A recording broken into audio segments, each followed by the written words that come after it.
பார்க்க போகிறோம். பாருங்க, மேற்கு திசையில் இருந்து ஒரு நீர் ஊற்று, அடுத்த கட்டம்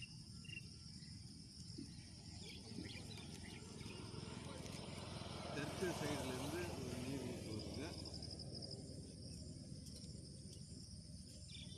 கிழக்கு சைட்லேருந்து ஒரு நீர் ஊற்று வருது. பாருங்க, நம்மளுக்கு வடக்கு சைட்லேருந்தும் வருது. நம்ம இந்த இடம் மையப்பகுதி, இந்த இடத்துல நில ஊற்று அமைது.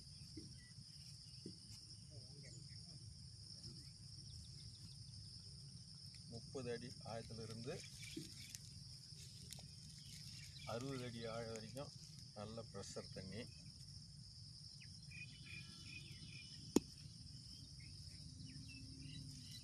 நம்மளுக்கு ப்ரெஷர் ஹெவியாக இருக்கிறதுனால நிற்க மாட்டேங்குது.